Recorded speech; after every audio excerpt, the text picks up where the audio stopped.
Although it has been proven that the skyrocketing stock index and the instantaneous expansion of market value are not sustainable, whether it is a securities investment base, the number and scale of institutional investors such as gold, QFII, and QDII, as well as the billions of individual investors, as well as the financial asset equivalent that accounts for half of the stock market, and the degree of securitization of state-owned assets, all indicate that China's economy is undergoing sustainable and irreversible structural changes. The capital market is becoming one of the most important wealth management platforms for governments, enterprises, and individuals, and China is shifting from commodities. The era has entered an exciting era, the era of capital finance. In China's capital and finance sector experienced unprecedented explosive growth. WTH, the Shanghai Composite Index, has increased from multiple points. Deliberation, but punishment is not applicable to officials, which is not detrimental to the increasing trend of administrative monopoly. Objectively speaking, behind this phenomenon of slow and swift dual heaven, there is a change in the weather of reform, which means reform we have shifted from the field of ideology to a strategic layout at the level of interests. During the pro-reform period, the attention of various sectors of society was focused on the basic direction of society, such as whether the reform should be carried out, whether it was capitalist or socialist, etc. This also sparked two major reform debates in the early S and early S. Deng Xiaoping cleverly bypassed these ideological disputes and successfully opened up an era of development through his speeches on Three Treatises and Southern Expedition. In the post-reform period, reforms were constantly hijacked and internalized by interest groups, and people with rice in their hands began to let their buttocks determine their minds, setting various obstacles at the level of interests. As for the current regulation of capital finance and the rapid efforts of state-owned enterprises and state-owned enterprises, but the slow response to market construction and scientific coordination, this seemingly split phenomenon is the result of the distribution of interests. Take China Investment Corporation as an example. CIC has gathered a group of high-level officials from the Ministry of Finance, Huajin Corporation, the China Banking Regulatory Commission, and the National Development and Reform Commission. It is not difficult to infer from the identities of influential senior officials at the ministerial and deputy levels that CIC has actually concentrated the ideas and interests of a generation. The chairman was originally a reformist expert in the market economy, known as one of the three swordsmen of economic system reform. But later, as the official ladder rose, he became obsessed with the effectiveness of state-owned and administrative monopolies. If it is said that this dual personality of front and back fracture is caused by the buttocks determining the brain, it is probably not too much. The duality of this personality is more evident in another reformist swordsman, the general manager of CIC. As one of the earliest sea turtles to land in China, he returned home from Wall Street in the S with the belly full of Western economics, Inc. Similar remarks such as what we want is a clean market and let the market manage the market clearly indicates his market-oriented background. Due to his successful initiation of the establishment of the Chinese securities market, he also rose to prominence in his career. Afterwards, he also showed a similar fascination with the hands of the government. In terms of this issue, the leaders in relevant fields between investment in recent years has been comparable to that of the United States, and the influx of various hot money has been countless, resulting in a large-scale surplus in China's international balance of payments capital account. Meanwhile, after joining the WTO, China's foreign trade has grown rapidly, and its trade surplus in recent years has also been very large. From this perspective, a large amount of international capital has entered China, leading to imported inflation. On the other hand, the prices of international raw materials including crude oil, iron ore, etc. have skyrocketed, while China's large import of raw materials has directly introduced inflation from the import of raw materials. From the above, it can be seen that excessive currency has led to abnormal changes in asset prices and capital markets.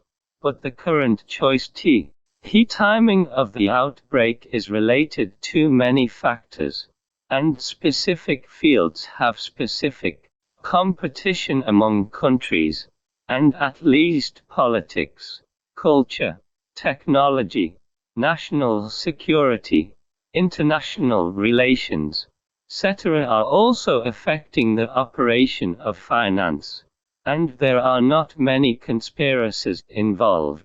With the increasing efforts of various countries to rescue the market, the dilemma of deleveraging while also amplifying liquidity has emerged.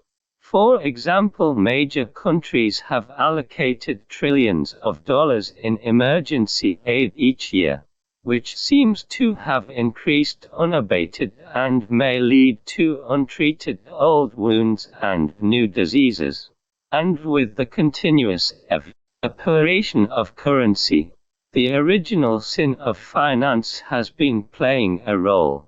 This book is an excerpt from Foucault analysis published since, as a specialized service for government departments and enterprises. The internal research report provides decision-making support focusing on objective, neutral, and empirical analysis, interpretation, and trend analysis.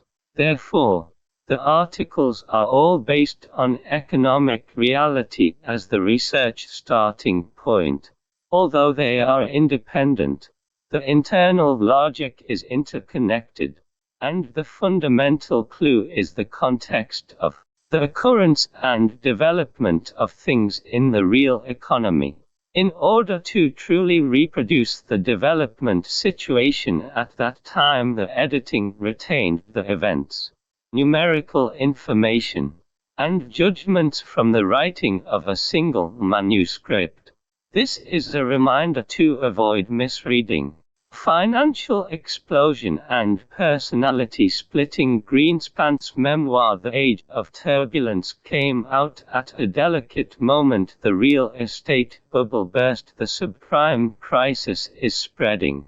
The answers to irrational behaviors found in the book from the perspective of psychology and anthropology, while they are ultimately rooted in human nature. The tendency to turn from excitement to fear has not only become the best footnote to this crisis, but more importantly, it also inadvertently revealed that although Greenspan has been in charge of the Federal Reserve, which represents the authority of rationality, 4 years. His heart is full of fear for irrationality and powerlessness for foam. What a great split this is. In fact, when it comes to human personality, most people will believe in its innate and unchanging characteristics. But from agriculture, the evolution of the three-character classic from the well-known concept of human nature is inherently good at the beginning, similar in nature, but far apart in habits to the industrial civilization's concept of human nature is like jade, and both nature and emotions can be shaped undoubtedly. Y highlights the dynamic and malleable aspect of human nature. In other words, the production and lifestyle styles under different cultures play an extremely important role in shaping the character of people living in them. For example, in the agricultural economy, the production method of relying on the weather for food and the exchange method of physical objects such as gold and silver as general equivalents bring about a social civilization characterized by honest labor and self-restraint, accompanied by the mechanized production mode of the industrial economy, and the exchange method of currency, paper currency, as the general equivalent. There has been a great expansion of human subjectivity, distortion caused by a single working method, and diversification brought about by the symbolization of value standards. Human personality has also become rich and complex. With the accelerated evolution of civilization, the evolution of this personality that originally belonged to several generations is becoming increasingly concentrated, shrinking to a generation, especially in the short span of nearly half a century. Information civilization and financial civilization have successively arrived, and profound changes in production and lifestyle, as well as various new features, are all impacting people's original thinking habits and behavioral concepts, and even subtly changing people's personalities themselves. Firstly, a major characteristic of financial civilization is irrational prosperity. From the price-to-earnings ratio to the market-dream ratio, which refers to don't focus on performance or value principles, just dream-like growth expectations. For example, the stock price of LMZ, which is mainly engaged in toothpaste, once soared to yuan, because its holding of about % shares of CITIC Securities gave people huge China's financial development should pay attention to Germany's experience, one in my opinion. Compared to similar works, The Mystery of Finance, a comparative study of the German financial system. One of the prominent features of research is its consistent problem-oriented approach. These problems are not conceptualized doctrines, but institutional issues that have repeatedly emerged in China's financial reform and development process for over 40 or even 70 years, but have not yet been resolved.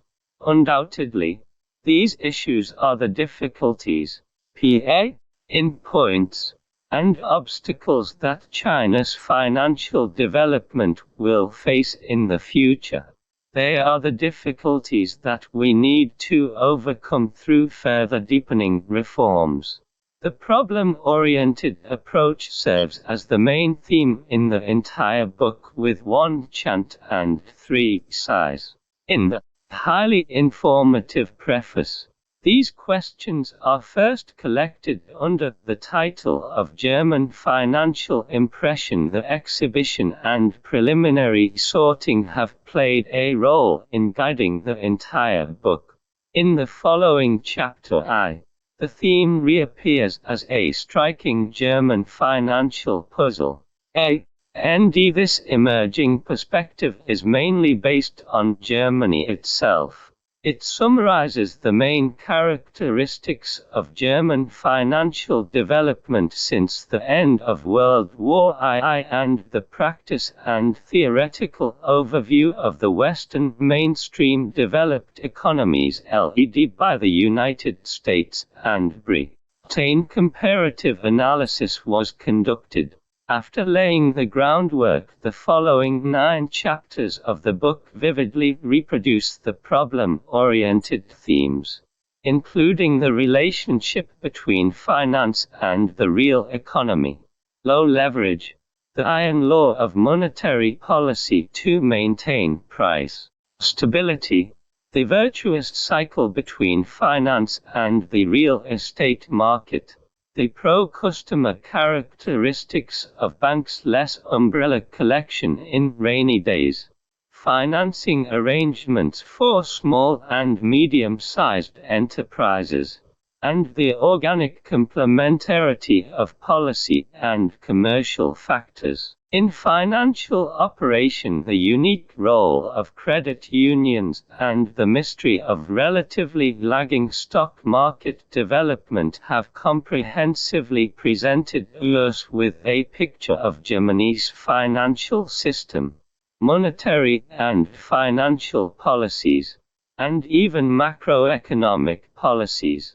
Finally, the author uses 10 enlightenments of German finance as a summary of the entire book to revisit the German financial system from the perspective of China's financial reform and extract several aspects that may provide reference for China's financial reform.